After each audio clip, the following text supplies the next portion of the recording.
table topics master.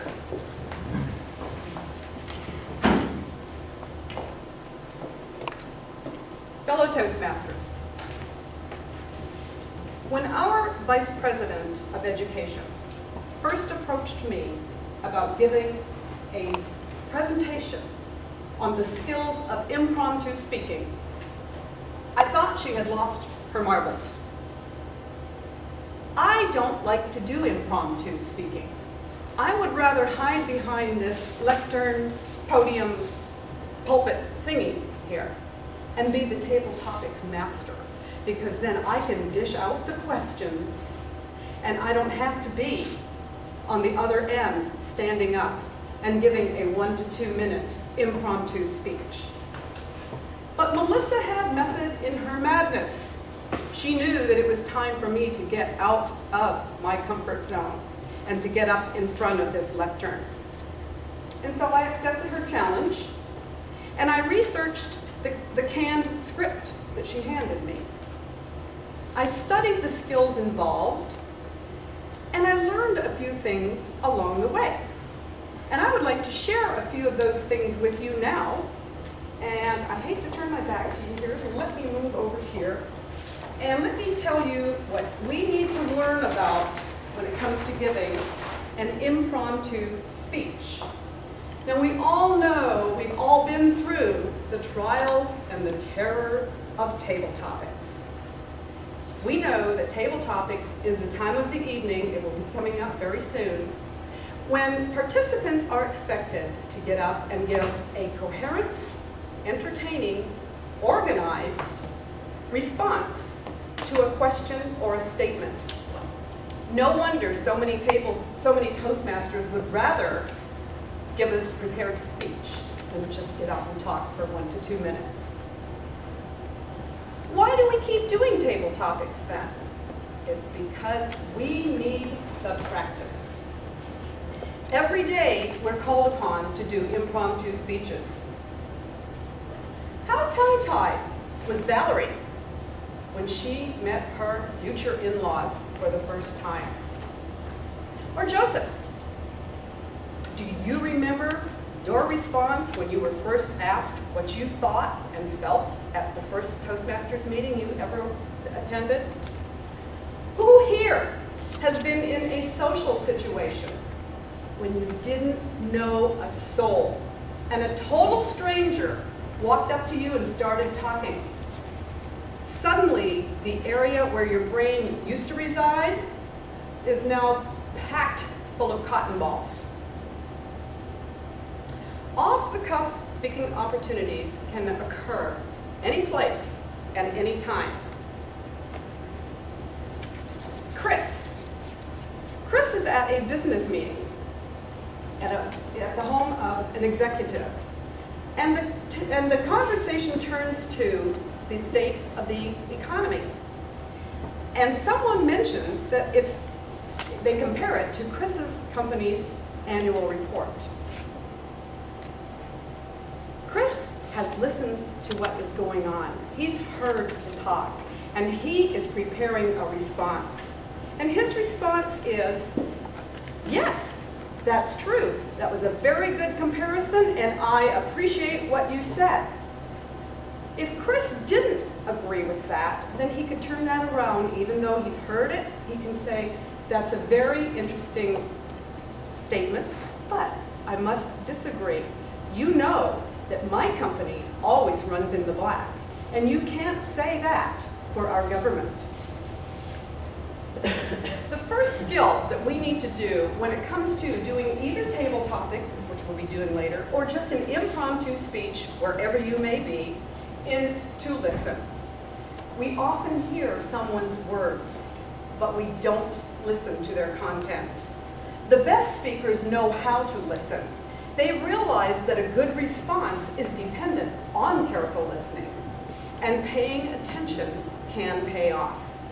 Careful listening can provide part of your response.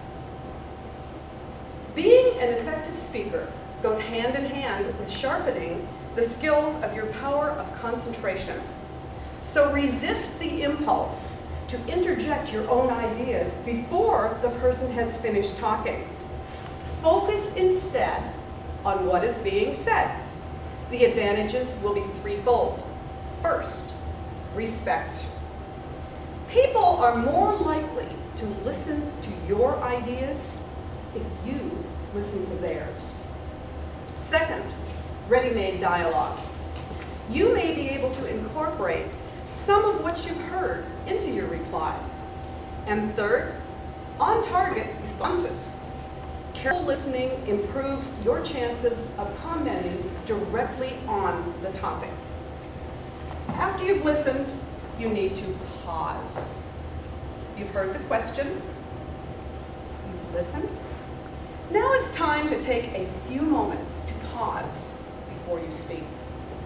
This will allow you to refresh your thoughts and formulate an answer. No one expects you to start rattling off facts and figures the very moment you've been asked a question. Sometimes a pause can add drama to a reply, or your pause can simply be a few seconds of contemplation, allowing you to organize your thoughts, or just take out a time to smile, to nod, and to let them know that you understand the question. Whatever you decide, remember, a silent pause is always preferable to the verbal placeholders such as and you know. And whoever's doing that, don't do it now because I put those in there on purpose. As the old proverb advises, look before you leap. Remember also, pause before you speak. Number 3 is confirm. Just as pausing gives you the extra time to organize your thoughts, confirming the question will help you prepare your response. Repeating the question out loud gives your brain cells a better opportunity to absorb the concept, and that will help provide you with a clearer idea of how to respond. And don't discount the possibility that you may have misunderstood the question. If that's the case, repeating what you have just heard will help you verify the topic.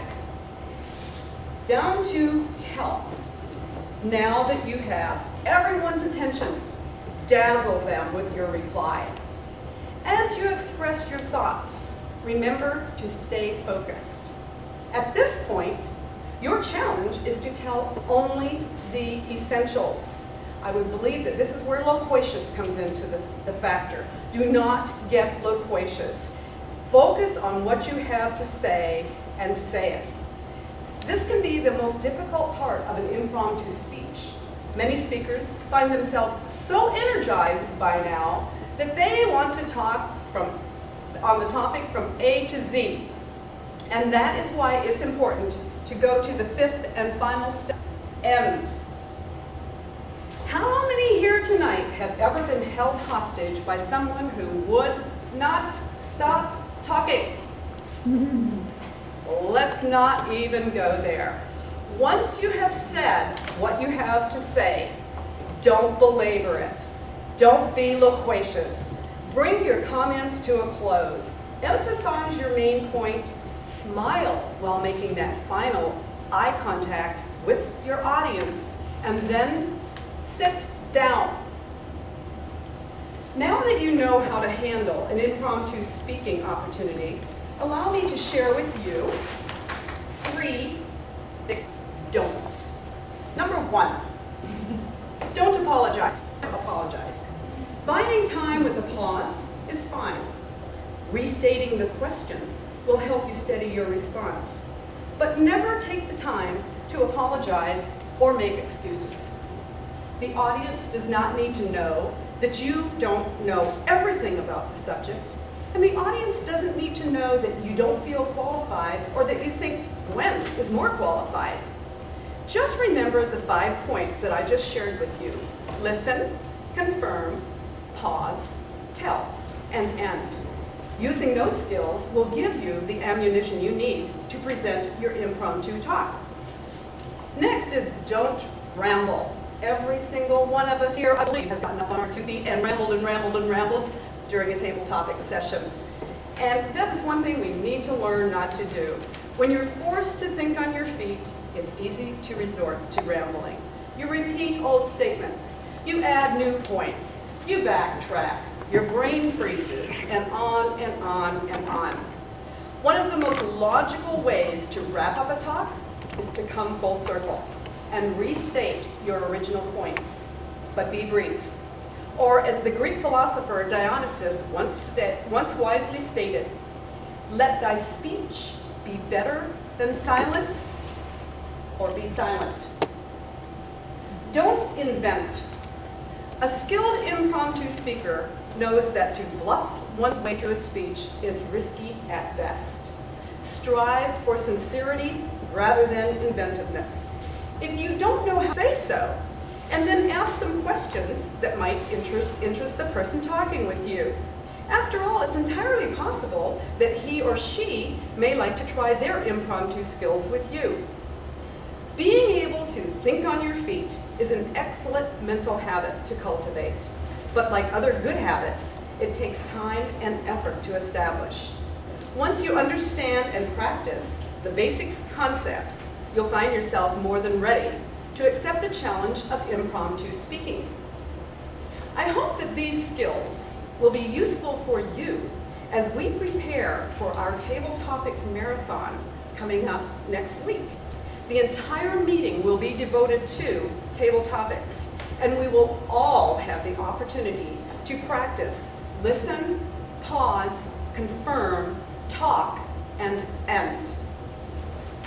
Mr. Taylor.